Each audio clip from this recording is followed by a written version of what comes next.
Bonjour à tous. Est-ce que tout le monde nous entend bien?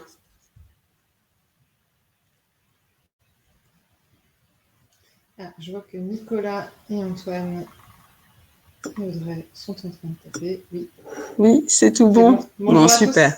Et tout le monde voit bien mon écran? Pas de problème de partage d'écran? Tout fonctionne. Ouais, c'est génial. Super. En tout cas, bonjour à tous. Nous sommes heureux de vous accueillir sur ce webinaire pour un format un peu différent par rapport au précédent. Nous avons souhaité faire une présentation plus courte au vu de la complexité du sujet et vous transmettre des informations sous format ludique avec des schémas et des dessins.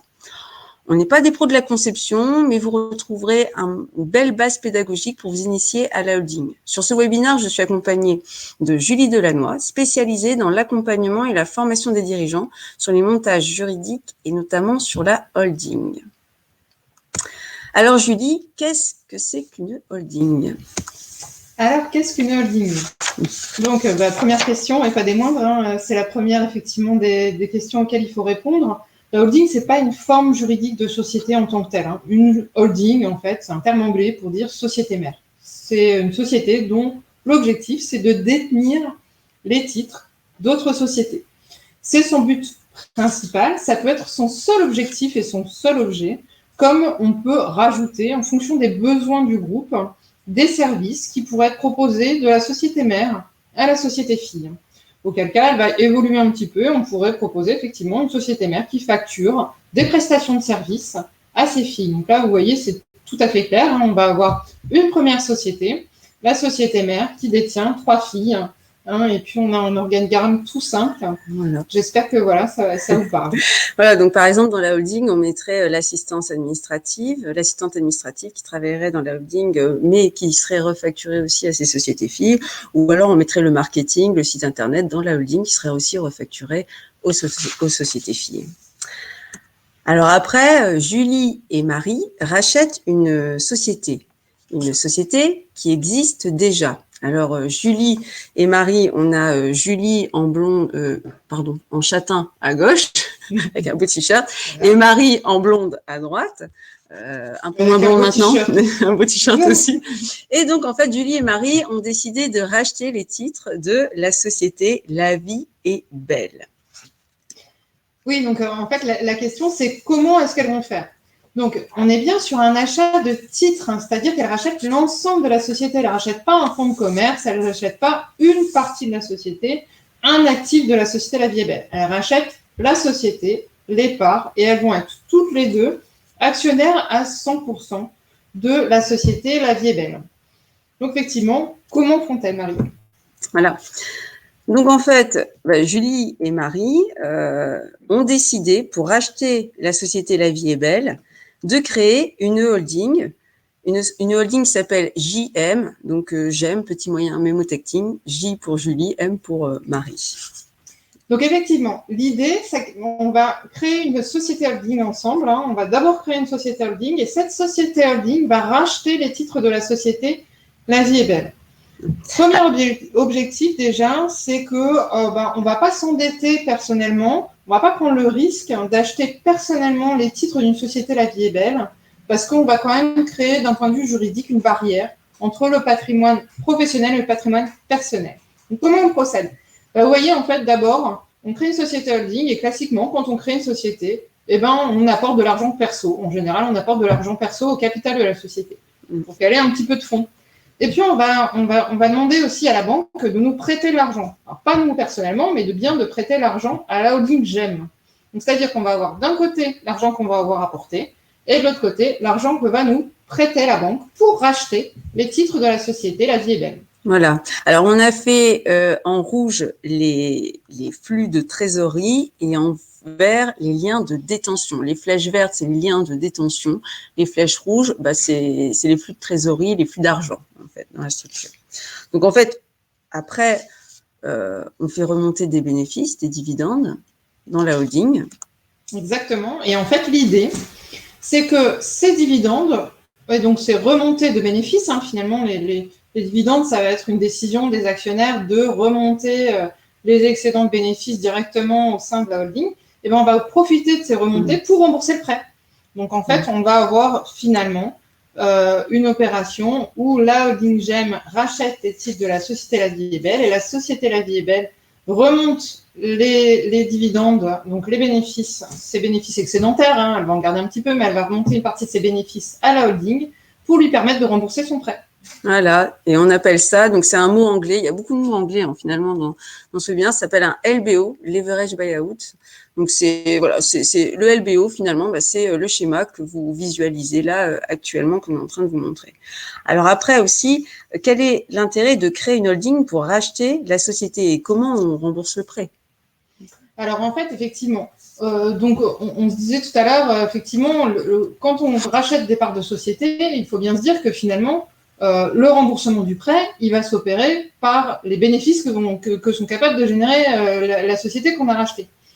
Donc, finalement, que je rachète à titre perso ou qu'on rachète via une société, c'est bien la société La Vie est Belle qui, par les richesses qu'elle est capable de créer, va remonter de l'argent au sein des actionnaires pour rembourser le prêt. Donc, si j'achète à titre perso, déjà, je prends un risque d'un point de vue juridique, je l'évoquais un petit peu tout à l'heure. L'idée, c'est quand même, si jamais la société La Vie est Belle n'est pas capable à un moment donné de remonter le dividende pour rembourser le prêt, ça veut dire que personnellement, je vais engager peut-être mes biens perso pour continuer à rembourser ce fameux prêt. Donc ça, là, déjà, il y a un danger. Il faut bien faire la distinction entre le patrimoine perso et le patrimoine professionnel. Et ensuite, il y a quand même un intérêt fiscal, on va dire, un intérêt économique, un intérêt financier à faire remonter les dividendes plutôt au sein de la holding qu'à titre perso pour rembourser la dette. Pourquoi ? Parce que quand on a une société holding GEM qui détient majoritairement une société La Vie est Belle, on peut bénéficier du régime fiscal qui s'appelle le régime mère-fille et qui permet de ne pas fiscaliser à 100%, de bénéficier d'ailleurs d'une forte exonération de la fiscalité des dividendes qui sont remontés. Donc en fait, l'idée, c'est que quand je remonte 70 000 € de dividendes au sein de la holding GEM, je peux quasiment utiliser 70 000 € pour rembourser un prêt. Là, dans l'exemple, en fait, on s'est dit que pour racheter les titres de la société La Vie est Belle, holding GEM, donc par l'intermédiaire du coup de Marie et Julie, a souscrit une dette de 400 000 € qu'elle va rembourser sur 7 ans. C'est la durée d'usage, en tout cas, ça va être la durée maximum pour ce type d'opération financière. On imagine que ça génère 60 000 € de remboursement par an. Comme on disait, les remboursements, ils sont permis par les remontées des dividendes. Donc là, on s'est dit, la société La Vie est Belle, elle est capable de générer 100 000 € de bénéfices sur une année, sur l'année. On va en remonter 70 000 parmi ces 100 000, on va remonter 70 000 € de dividendes. Et on voit qu'en fait, au titre du régime mère-fille, il y a seulement 3 500 € qui feront partie du calcul de l'impôt. Donc finalement, on se dit que c'est bien intéressant quand même pour financer et pour investir de passer par une holding plutôt que de passer à titre perso. Oui, c'est ça. En fait, on a beaucoup plus de capacité à pouvoir injecter de l'argent pour financer un achat quand on passe par une holding que de prendre de l'argent à titre personnel sur lequel on a déjà payé impôt sur le revenu et charges sociales. Là, on utilise l'argent avant d'avoir payé l'impôt sur le revenu et les charges sociales. Donc, l'intérêt de la holding, là, c'est vraiment de pouvoir réutiliser, réinvestir les sommes à moindre coût. Alors, par contre, ces opérations qui peuvent paraître, assez, finalement, ça paraît assez simple, mais il faut vraiment absolument se faire accompagner sur l'aspect économique. On va vous parler de l'aspect juridique, on va vous parler de l'aspect fiscal, mais on oublie très souvent l'aspect économique. Et vous voyez bien que là, on doit correctement dimensionner et mesurer le prévisionnel de la société La Vie est Belle pour être certaine de pouvoir se payer tranquillement pendant la durée du prêt, rembourser la dette tranquillement, sans avoir de pression, sans avoir de stress. Voilà. Alors après, on a, Julie, elle a une très belle voiture hybride, et moi, par contre, je roule à vélo. Donc, en fait, comment faire pour équilibrer ces différences de vie ? Alors, en fait, on est parti du postulat qu'on allait créer une seule holding, la holding GEM. Rien ne nous empêche de chacune créer finalement nos propres holdings, dont on détiendrait chacune 100% finalement, et elle-même, on ferait la répartition du coup en dessous de la société La Vie est Belle. Du coup, ça va nous permettre effectivement d'avoir chacune une autonomie sur la prise de rémunération qu'on va prendre. Donc, effectivement, moi, j'ai une énorme voiture qui me coûte beaucoup tous les mois. Marie roule à vélo. Donc, moi, ça va être du coup une partie de ces frais, du coût de cette voiture sera directement pris en charge par ma holding, tandis que Marie n'aura pas ce coût-là. Donc, en fait, ça veut dire quoi? Ça veut dire que finalement, dans la société La Vie est Belle, on peut très bien se remonter des enveloppes équivalentes pour de la prestation de services et puis des mandats, mais les utiliser chacune en fonction de nos besoins et nos envies. On peut privilégier la rémunération quand l'autre va plutôt privilégier les dividendes, ou bien on va privilégier comme moi les frais quand Marie peut-être mettra l'accent sur la retraite et la prévoyance. Donc effectivement, ça va nous permettre d'évacuer un sujet qui peut en devenir un quand on n'a pas forcément prévu les choses en amont. Le tout dans ce type de montage, c'est vraiment de se poser la question des besoins et des envies de chacun et d'anticiper tout ça pour aplanir et préparer l'avenir. Oui, c'est ça. C'est un moyen, pour nous, la holding devient quand même un moyen de management et d'arbitrage aussi entre associés. Donc, évidemment, il faut absolument faire un pacte d'associés. Et voilà, les avocats qui sont excellents sur ces sujets. Mais la structuration juridique permet aussi d'éviter les conflits ou de prévenir de conflits futurs. Tout à fait. Alors, ensuite... j'ai un ami en fait qui a besoin de fonds pour sa start-up d'enfer. Est-ce que je peux investir dedans sans que ça embête Julie? Eh bien, en fait, effectivement, le fait d'avoir des holdings individuels, ça va aussi permettre à chacune d'entre nous d'être autonome dans les projets sur lesquels on voudrait réinvestir, mais personnellement. C'est-à-dire que moi, par exemple, j'ai envie d'investir dans l'immobilier. Rien n'empêche d'investir dans une SCI, même familiale, patrimoniale purement. Tandis que Marie, qui va avoir envie d'entreprendre, ou peut-être qui a un projet qui lui tient à cœur avec un ami qui ouvre une start-up, elle a un petit peu d'argent dans sa holding et elle a envie d'investir cet argent-là, plutôt que d'investir à titre perso, rien ne m'en empêche effectivement d'utiliser directement les fonds qui sont disponibles dans la holding pour les réemployer dans la start-up d'enfer. Ça veut dire quoi? Ça veut dire qu'à un moment donné, on est aussi libre de réutiliser et de mener des projets perso. Alors attention, comme le disait Marie, c'est hyper important quand on en est là et qu'on a deux holdings, mais aussi quand on a une seule holding commune, de penser au pacte d'associés. Pourquoi? Parce qu'on peut avoir des projets perso, on peut avoir des projets communs. Il faut quand même que ça respecte un petit peu finalement les préoccupations de chacun. Et puis, il ne faudrait pas non plus se faire concurrence ou se tirer dans les pattes quand un mène un projet et l'autre mène un projet qui pourrait être parallèle ou qui pourrait avoir des ressemblances avec le premier. Donc, d'où l'importance, effectivement, de bien se faire accompagner pour que on puisse à la fois mener des projets pro, des projets perso, des projets communs et des projets individuels, tout en préservant un petit peu le groupe et la vie du groupe. Et puis après, on devient aussi responsable des investissements qu'on fait. En fait, on ne peut pas non plus fragiliser nos holdings et fragiliser aussi les structures où il y a des salariés, mettre en péril des activités où il y a des salariés. Donc, toujours pareil, l'aspect économique qui est très souvent négligé. On retrouve parfois des clients qui viennent nous voir avec déjà le montage fait et sans aspect économique travaillé. On se retrouve parfois en difficulté. Donc, c'est très important de travailler en amont l'aspect économique et l'aspect management. Donc là, par exemple, l'investissement que je vais mettre dans la start-up d'enfer va me coûter beaucoup moins cher. En tout cas, je pourrais beaucoup plus investir que si je prenais de l'argent sur mon compte personnel pour directement le mettre dans la start-up d'enfer. Mais qui va me rapporter.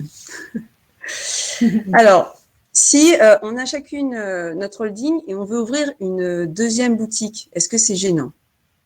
Non, c'est pas gênant, c'est même possible et c'est même intéressant, effectivement. Il faut bien comprendre que, du coup, la création d'une holding, elle est souvent motivée par le développement d'entreprise et dans l'idée, justement, de développer d'autres affaires. Donc, en fait, on avait déjà La Vie est Belle, on va créer La Vie est Top, qui peut être, finalement, la société La Vie est Belle dupliquée dans une autre ville ou une activité complémentaire à la société La Vie est Belle. L'idée, effectivement, c'est d'avoir des participations croisées. L'avantage...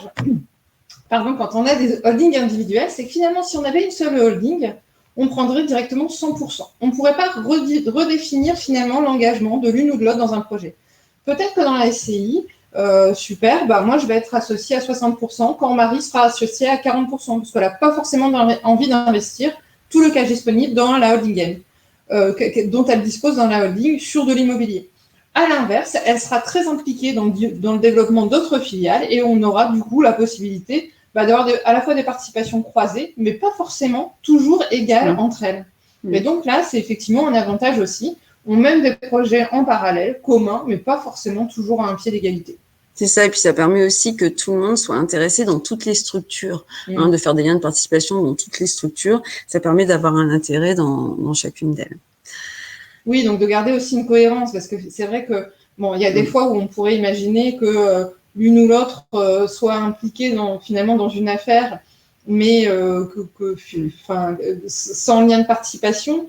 Là, il y a quand même une cohérence de groupe à créer, et c'est très important du coup de pouvoir avoir ces participations croisées là, image de marque et puis cohérence stratégique. Oui, et puis après, et puis aussi une cohérence relationnelle. Enfin, on a envie aussi que l'une et l'autre soient contentes du patrimoine et puis de la répartition des liens capitalistiques entre les structures. C'est important. Alors après, on a aussi le cas, et ça c'est un cas qu'on a très très fréquemment, c'est que Marie et Julie ont déjà créé une société. C'est-à-dire qu'elles détiennent déjà, à titre personnel, une société. Alors, est-ce qu'il y a un intérêt à faire un montage holding ? Alors, effectivement, tout dépend. Il peut y en avoir un ou pas. Alors là, effectivement, on a l'exemple de Julie et Marie qui ont déjà créé la société La Vie est cool il y a quelques années, il y a 3-4 ans. La Vie est cool, ça va, ça se passe très bien. Elles ont des salariés qui sont impliqués. Elles ont créé de rien. Et puis, finalement, c'est une société maintenant qui tourne bien. Et puis, pourquoi pas, elles envisagent le développement de ces sociétés-là. Donc, effectivement, c'est possible et ça peut avoir un intérêt. Toujours la même démarche. L'idée, c'est quand même que je crée une holding quand j'ai une vision quand même plutôt long terme d'un développement de mon entreprise, d'un développement de mon groupe.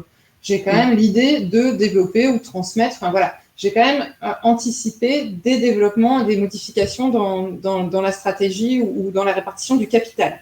Comment ça va se passer ? Donc, je détiens et Marie détient directement 50% des titres de La Vie est cool. Alors du coup, plusieurs possibilités. On va apporter et ou céder les titres qu'on détient personnellement dans une nouvelle société qui va devenir notre holding personnel. Donc en fait, plutôt que d'apporter de l'argent en capital d'une société, je vais apporter les titres que je détiens. En contrepartie, je vais détenir du coup des titres de société holding. Cette société holding du coup détiendra elle-même les sociétés que je détenais auparavant en propre dans la société La Vie est cool. Donc ça nous a permis finalement de créer une strate supplémentaire. Alors ça a l'air très simple comme ça, mais donc, effectivement, avec des dessins, c'est pour faciliter la compréhension, mais effectivement, c'est pas aussi simple et aussi rapide que ça, mais l'idée est là, c'est-à-dire que je peux apporter ou céder les titres que je détenais auparavant en propre au sein d'une nouvelle société qui deviendra la société holding, la société intermédiaire qui va venir s'interposer entre les associés personnes physiques et la société La Vie est cool. Puis en plus, ça permet quand même, moi, Marie, de récupérer de l'argent avant mes 60 ans ou 70 ans. Et à mes 60 ans, je vais les transmettre à mes enfants plutôt que d'en profiter. Donc là, comme ça, je vais pouvoir en profiter, bien profiter de la vie. Et puis surtout avec une fiscalité qui peut être intéressante, puisqu'il y a des abattements pour... quand on détient depuis un bout de temps une société directement en personne physique, on peut avoir des abattements. Donc ça peut avoir du sens. Complètement. Là, en fait, on était parti de l'idée où j'apportais les titres. Rien ne m'empêche d'en céder une partie ou tout d'ailleurs. Hein. Et du coup, ça veut dire quoi ? Ça veut dire que toi, Marie, tu vas faire peut-être le choix de vendre plutôt que d'acheter, plutôt que d'apporter les titres. Tu vas les vendre à la société holding que tu détiendras à 100%, que tu contrôleras. Et donc, quand tu vas vendre les titres de société, ça veut bien dire qu'il va y avoir un flux d'argent. C'est-à-dire que la holding va te racheter tes titres. Et pour te racheter tes titres, bien souvent, ça se passe comment ? On fait un prêt à la banque et on revient un petit peu dans le schéma précédent où effectivement les remontées de dividendes de la société La Vie est cool vont permettre de rembourser au fur et à mesure le prêt qu'aura contracté Marie dans sa holding. Et puis ça veut dire aussi que effectivement tous les ans il va y avoir une remontée de dividendes, donc 50% pour la holding de Marie, 50% pour la holding de Julie. Peut-être que l'une utilisera pour rembourser le prêt, tout ou partie, peut-être que l'autre l'utilisera pour mener directement d'autres projets ou monter sa rémunération. Enfin, voilà, donc du coup, il y a plein de projets possibles et il y a plein de montages différents qui sont possibles. C'est vrai qu'avec Julie, on a un peu la même philosophie. On pense que seul, on va plus vite, mais qu'ensemble, on va plus loin. On a des salariés vraiment super et on veut les fidéliser. comment peut-on faire pour avancer avec eux? Alors effectivement, c'est une idée qu'on a, enfin, c'est un schéma qu'on voit souvent, et notamment quand on parle de création de holding personnel, et là on se dit, bah, tiens, j'ai identifié quand même un salarié, ça fait des années qu'il se donne, et puis en même temps il a du talent, j'ai peur peut-être qu'il parte à un moment donné, j'ai vraiment envie de le récompenser pour ce qu'il a fait jusqu'à maintenant, mais aussi pour l'engagement qu'il va prendre dans les années futures. Donc là, en fait, le fait de créer une autre holding dans laquelle on va loger ces acteurs clés de la société, ça va être des salariés qu'on va vraiment vouloir fidéliser dans le temps et qu'on va vouloir du coup intéresser au capital. Donc le fait de créer une holding qu'on va appeler Manager Company, l'abréviation de Manco, dans laquelle effectivement seront associés ces fameux managers clés, ça va permettre de fidéliser ces associés, de leur donner une ampleur supplémentaire, et puis leur permettre aussi de bénéficier au fur et à mesure des remontées de dividendes fameuses dont on a parlé tout à l'heure, et d'avoir une autre forme de rémunération, du coup une forme de rémunération complémentaire. Donc c'est une possibilité, ça n'est pas la seule évidemment, hein. Vous pouvez mettre en place tout un tas de processus et de produits d'ailleurs financiers qui peuvent permettre, et même des augmentations, des avantages en nature, enfin tout un tas de choses qui va permettre de fidéliser des salariés, mais effectivement de créer une Manco en cédant une partie des parts que vous détenez à cette fameuse Manco, ça va vous permettre aussi de fidéliser une catégorie de managers clés. C'est ça, donc si vous ouvrez plusieurs boutiques, à un moment donné, vous ne pourrez pas être tout le temps dans toutes les boutiques, et vous avez forcément des personnes qui vous ont aidé à grandir.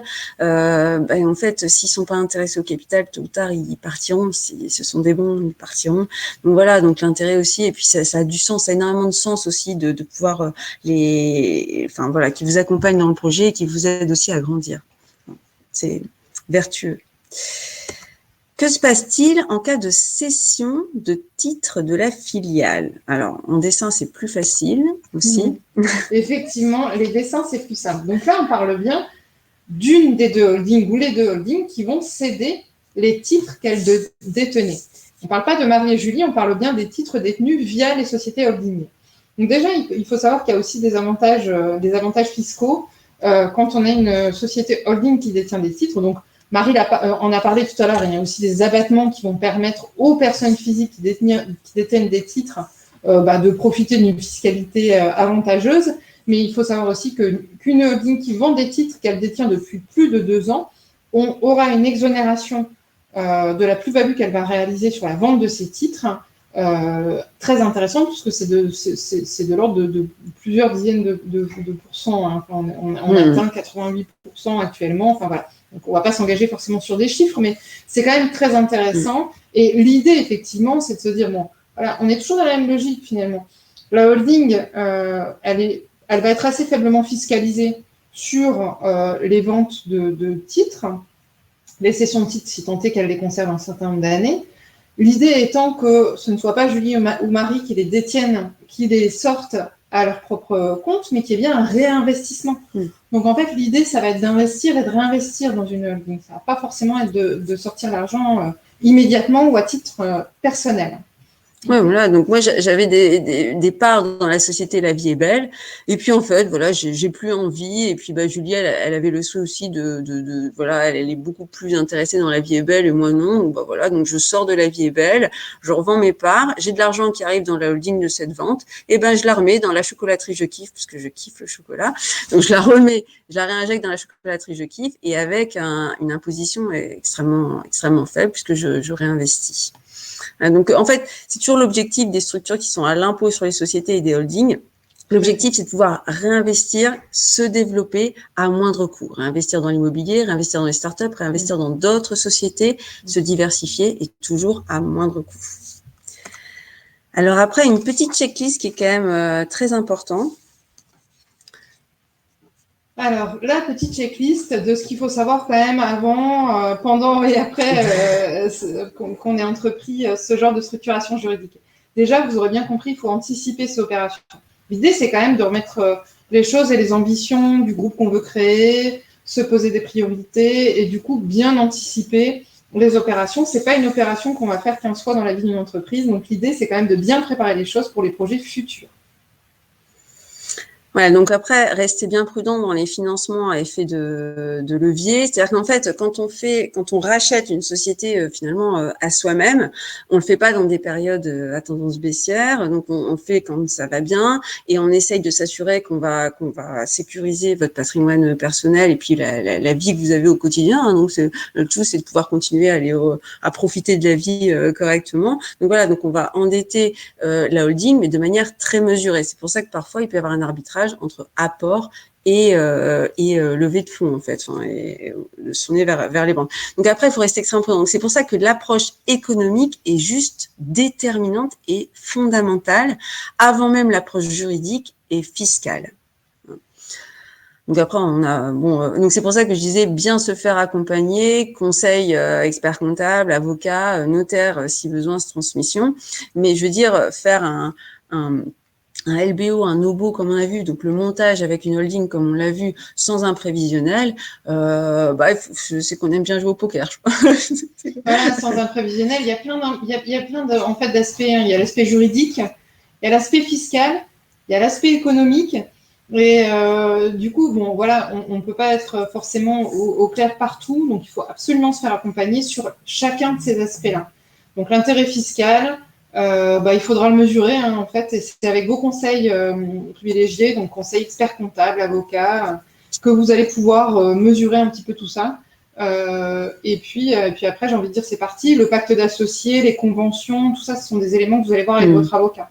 Donc, ce sont des opérations qui prennent du temps, mais en même temps qui sont structurantes pour l'avenir de votre groupe et de votre société. Oui, oui. Et puis après, il y a aussi, c'est pas l'objectif de ce webinaire, c'est pas de promouvoir la holding à tout prix. Hein, c'est aussi de se dire, parfois, notre conseil, ça a été d'acheter en direct et pas par une holding, parce qu'en fait, en direct et au vu de vous, votre vie, vos intérêts, vos objectifs, l'achat en direct était moins cher, moins onéreuse au niveau fiscal. Et donc voilà, donc ça peut aussi avoir du sens. Hein. Ou d'attendre aussi. Ça peut être une stratégie d'attendre parce qu'effectivement, quand on crée un groupe de rien et ex nihilo, de partir déjà sur une structuration en ligne, c'est pas forcément le cas de figure le plus évident pour tout le monde. Donc, il faut déjà qu'il y ait un projet avec des développements, etc., etc. Donc, autant dire que autant pour la création d'une société, on peut assez rapidement sur Internet trouver les cas de figure, faire des statuts tout seul. Autant ne pas du tout être accompagné dans ce genre de montage juridique, c'est quand même un petit peu dangereux. Par contre, c'est vrai que ça permet quand même de faire de belles choses, des choses très sympas. Et après, on a des dirigeants qui gardent leur holding après quand ils sont à la retraite et qui sortent le cash au fur et à mesure, qui sont contents de ces options-là. Donc, en fait, on pense aussi quand on fait montage holding, on pense, voilà, on a 35-40 ans, mais on pense à la retraite aussi, en fait. Tout à fait. Tout à fait.